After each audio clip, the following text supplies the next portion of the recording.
सर्वशक्तिमान परमेश्वर यहोवा का एक बार फिर से धन्यवाद, उस प्रभु का जिसने एक और दिन हमें जीने के लिए दिया कि हम अपने सर्वशक्तिमान प्रभु का धन्यवाद करें। उस प्रभु का जो मेरा और आपका परमेश्वर है, जो मेरा और आपका खुदा है, जो हर पल हम पर अपने उस अनुग्रह की दया को निरंतर बनाए रखता है। उस प्रभु का हम धन्यवाद करते हैं। और जब प्रतिदिन के आत्मिक मन्ना में हम आज पहला तीमुथियुस 6 अध्याय और उसकी 9 आयत को पढ़ते हैं, वह इस प्रकार कहता है, पर जो धनी होना चाहते हैं वे ऐसी परीक्षा और फंदे और बहुतेरे व्यर्थ और हानिकारक लालसाओं में फंसते हैं, जो मनुष्य को बिगाड़ देती है और विनाश के समुद्र में डुबा देती है। तीमुथियुस की इस किताब में जब हम पढ़ते हैं, ये कहते हैं कि ऐसे बहुत से लोग हैं जो धनी होना चाहते हैं, और वो जब धनी होना चाहते हैं तो अपने लिए ऐसी परीक्षाओं को तैयार करते हैं, ऐसे फंदों को तैयार करते हैं, और उनके लिए बहुत सी ऐसी हानिकारक लालसाओं में फंस जाते हैं। एक व्यक्ति जब अपने जीवन में ऐसा कुछ निर्णय लेता है कि मैं धनी हूं, वो अपने जीवन में कोई भी ऐसे कार्य को करने के लिए या किसी भी हद तक जा सकता है। आज मेरे प्रिय, हमारे जवान या ऐसे लोग जिनका दर्शन सिर्फ धन है, चाहे वो कोई भी हो, किसी भी आयु का हो, वो अपने जीवन में धन बटोरना चाहता है। और धन बटोरने का मतलब है कि वो ऐसी किसी भी उस सीमा को लांघ कर कि जिससे वो धनी बन जाए और अपने दिल की ख्वाहिशों को पूरा कर दे। इसलिए अगर आप आज इस वचन को अगर सुन रहे हैं और आपने अपने जीवन में ऐसे निर्णय को ले लिया है कि सर्वशक्तिमान परमेश्वर को भूलकर मैं अपने लिए बहुत सा धन इकट्ठा कर लूं, तो कलाम कहता है वो अपने हानिकारक लालसाओं में फंसते हैं, और जो मनुष्यों को बिगाड़ देती हैं, उनकी समझ को, उनकी बुद्धि को, और वे लोग एक विनाश के समुद्र में डूब जाते हैं। आज मनुष्य के लिए शैतान ने एक ऐसी लालसा को रखा है।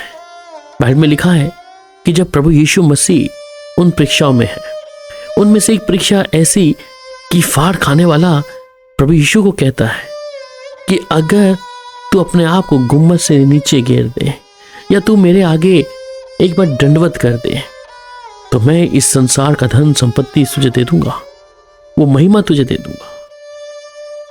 प्रभु यीशु मसीह वचन को जानते थे, और प्रभु यीशु ने उसको वहीं पर वचन से बातचीत करी। आज बहुत से लोग हैं जो लोभी या धनी होने के वजह से या अपने जीवन में एक धन ही को सर्वोत्तम पहला स्थान देते हैं, उनका संबंध परमेश्वर से टूट जाता है। ये परमेश्वर की हजूरी से दूर चला जाता है, और एक समय आता है कि उनके पास कुछ भी जीवन में नहीं बचता। वो अपने लिए विनाश के कारण बन जाते हैं। कलाम कहता है कि जो बाहर वालों में भी उसका सुनाम हो, ऐसा ना हो कि वो निंदित होकर शैतान के फंदे में फंस जाए। ये शैतान की एक बहुत बड़ी चाल है। आज प्रभु के बहुत से सेवक, बहुत से विश्वासी इस धन के वजह से परमेश्वर के बैरी बन गए हैं। नीति वचन 15 अध्याय और उसकी 27 आयत में जिस प्रकार कलाम कहता है, और वो कहता है, लालची अपने घराने को दुख देता है, परंतु घूस से घृणा करने वाला जीवित रहता है। एक लालची व्यक्ति अपने ही घराने को दुख देता है। अगर ऐसा व्यक्ति जो चोरी करता है या धन कमाकर ऐसा कोई भी काम करके बाद में उसके परिवार को कहीं ऐसी लज्जा के लिए शर्मिंदा होना पड़ता है, उसके लज्जा के कामों के कारण शर्मिंदा होना पड़ता है।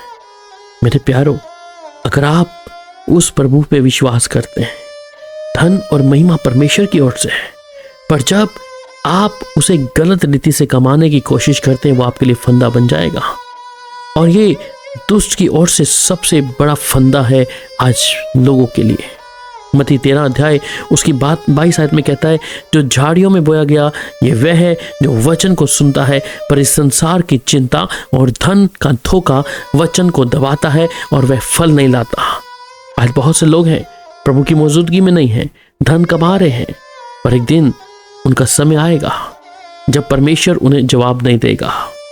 जब वो परमेश्वर की उपस्थिति को छोड़कर वो धन कमाने के लिए, आज बहुत से लोग हैं जो कलीसियाओं में नहीं है, वो अपने उस रविवार के दिन को भी अपने काम और बिजनेस में पूरा करते हैं, परंतु कलाम कहता है इस संसार की चिंता और धन का धोखा वचन को दबा देता है। ऐसा व्यक्ति परमेश्वर से वो आशीषित नहीं होता, क्योंकि वो परमेश्वर को छोड़कर धन और संपत्ति की ओर ध्यान देता है। ऐसे व्यक्ति का काम सफल भी नहीं होगा, क्योंकि वो फलता नहीं है। बाइबल इस बारे में कहती है कि वो धन का धोखा वचन को दबाता है और वह फल नहीं लाता। इसलिए ऐसा व्यक्ति के जीवन में कभी वो फलवंत हो ही नहीं सकता। इफिसियों 4 अध्याय और उसकी 22 आयत में भी कहता है कि तुम अगले चाल चलन के पुराने मनुष्य को जो भरमाने वाली अभिलाषाओं के अनुसार है भ्रष्ट होता जाता है, उसे उतार डालो। मेरे प्रिय, ऐसा धन का लालच जो आपको प्रभु की मौजूदगी से दूर करता है, उसे आप अपने जीवन से दूर कर दें। उसे आप अपने जीवन से दूर करके प्रभु की महान उपस्थिति में आकर उस प्रभु को समय दें, कि जिससे मैं अपने उस परमेश्वर का धन्यवाद कर सकूं, मैं जिससे अपने यहोवा का शुक्रगुजारी कर सकूं, क्योंकि वही मेरा परमेश्वर है, वही मेरा जीवित परमेश्वर है जो मुझे अपनी दया और करुणा के अनुसार निरंतर चलाता है। मेरे प्यारों, अगर आज आप इस वचन को सुन रहे हैं, अगर आपने परमेश्वर के पीछे चलना छोड़ दिया है, आप धन और संपत्ति के पीछे दीवाने हैं, परंतु कलाम कहता है ऐसा व्यक्ति अपने आप को विपत्ति में डालता है। और शैतान का ये सबसे बड़ा जो झांसा है, आज मसीह लोगों को परमेश्वर की उपस्थिति से दूर कर रहा है।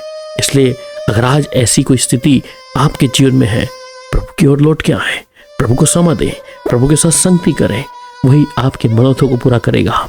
धन और महिमा परमेश्वर की ओर से मिलेगी। परमेश्वर आपको धूलि से उठाकर ऊंचे पे रखेगा जब आप ईमानदार होंगे, परमेश्वर के साथ वफादार होंगे, परमेश्वर के साथ एकचित होंगे। परमेश्वर आप पर अपनी दया को बनाए रखेगा। आइए प्रार्थना करें। प्यारे पिता, आज हम इस वचन के जरिए प्रभु हर एक प्रिय भाई बहन को प्रभु जो जिन्होंने तेरे पीछे चलना छोड़ दिया है, धन संपत्ति के लिए प्रभु वो लोग दीवाने हैं प्रभु जी, परंतु आपके सबसे बड़े बैरी हैं, क्योंकि शैतान ने उनके लिए फंदे को तैयार किया है। प्यारे पिता, इनके मन से, इनकी आत्मा में प्रभु आप बातचीत करें प्रभु, ये तेरे पीछे चले। धन और महिमा जब आपकी ओर से ठहरता है तो इनको मिले, ना कि संसार का झूठा दर्शन, झूठी बातों पे यकीन लाएं, ना उस धन के लिए परिश्रम करें जो अधोलोक के फाटकों को खोल देता है। ये तेरी ओर फिरे प्रभु। आपका धन्यवाद प्रभु यीशु के मधुर नाम में, आमीन।